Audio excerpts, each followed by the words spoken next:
andando en la borrachera. Náhuatl, Cargaba pistola con 6 cargadores, le daba gusto a cualquiera.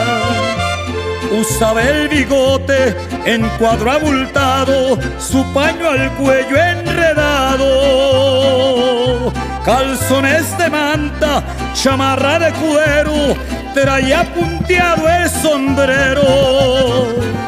Sus pies campesinos usaban guarachis y a veces a raíz andaban, pero le gustaba pagar los mariachis, la plata no le importaba. Con una botella de caña en la mano gritaba ¡Viva Zapata! Porque era ranchero el indio suriano, era hijo